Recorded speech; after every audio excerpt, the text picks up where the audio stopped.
kamera. Saya, Simpan. ya ketik saja simpan itu. Nah, kan gampang toh. Cuman klik, udah beres. Kenalan diri dulu. Kenalan diri dulu. Ya, saya silakan. mantan Islam. Saya sekarang Katolik, ngikut suami. Oh, ikut Nah, suami. Itu Kapan? tidak semua. Ya. Kapan peristiwa itu terjadi? Peristiwa ikut suaminya itu kapan terjadi?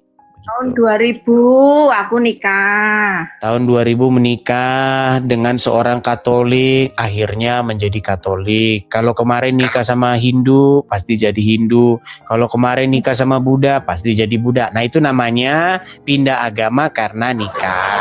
Yang seperti itu banyak di sini, banyak seperti itu. Sekarang dulu gitu, sekarang sudah saya imani Katolik. Tapi tidak semua Katolik itu nyembah patung, Bang Edis. Saya setuju. Dalam hal itu saya setuju. Iya. Oke. Kalau Bang Edis ke gerejaku di lingkungan lingkungan Maria Goretti itu, Jogja, saya di Jogja, itu ekaristinya nggak sembah-sembah gitu. Bagus. Ya ada sih patung di gereja, ada, tapi bukan disembah-sembahkan. Simbol. Ya, cuma simbol. Ya. Tapi ada itu apa itu? Doa untuk Bunda Maria yang Rosario itu tiap bulan Mei apa ya kemarin itu.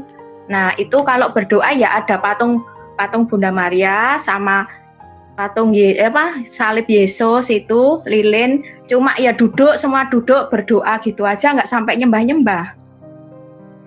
Ya, itu sebentar lagi nyembah itu. Oke, begini saja. Intinya mau saya katakan begini, bahwa kalau ada orang mengatakan Tuhanlah yang menyuruh menyembah patung, perkataan tersebut jelas-jelas melawan apa yang tertulis dalam Alkitab. Setuju? Setuju, saya juga gitu. Saya bilang sama suami saya begini. Gimana bilangnya? Ya tidak setuju kalau nyembah patung. Tapi suami saya bilang gini, kalau nyembah patung itu tergantung hati nurani sendiri. Kalau nyembah patung, kalau kita berbuat baik, ingat sama patung siapa yang disembah, apa Bunda Maria, apa Yesus, apa dewa itu. Kalau kalau Hindu, Buddha. Mengingat itu jadi nggak jahat, tidak berbuat jahat. Itu tergantung hati nuraninya sendiri. Kita bukan mau masalah berbuat jahat atau tidak.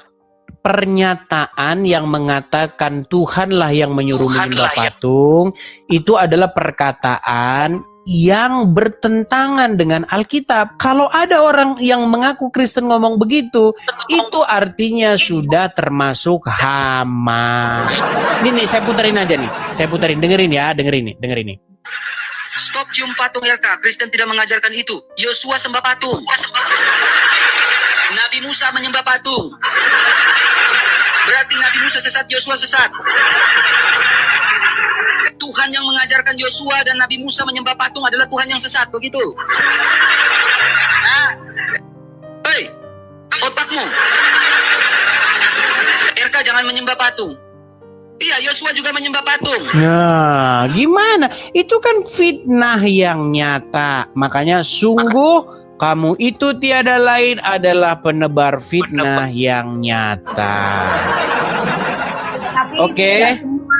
Semua Katolik itu nyembah patung. Saya tidak bilang semua.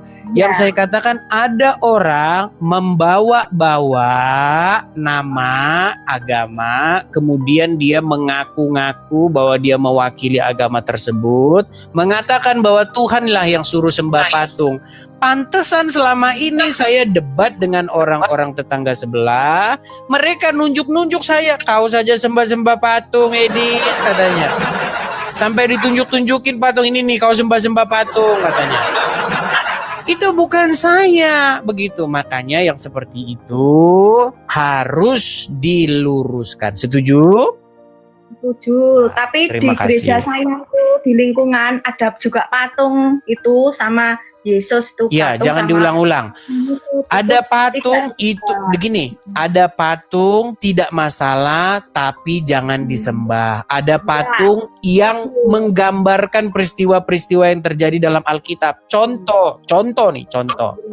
Ada patung, kemudian ada 2 patung, ada patung perempuan, laki-laki, kemudian ada anak kecil, ya. Kemudian ada di situ palungan, kemudian di situ dikatakan hari ini telah lahir bagimu. Peristiwa yang representasi memvisualisasikan apa yang terjadi dalam Alkitab.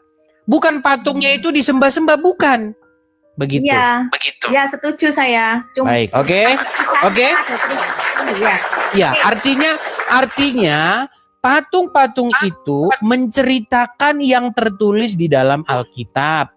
Karena Alkitab itu tulisan, orang kalau baca itu males, terlalu banyak paragrafnya. Lalu Kaisar Agustus mengadakan sensus penduduk. Sehingga setiap orang harus melapor ke tempat kelahirannya. Panjang, ketulisannya panjang, orang nggak mau bacanya males.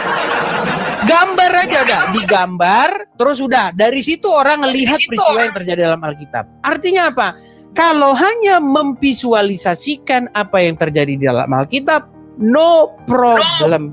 Tidak ada masalah. Yang jadi masalah adalah, sembah ke patung, sembah patung. Itu udah stres namanya. Itu sudah salah.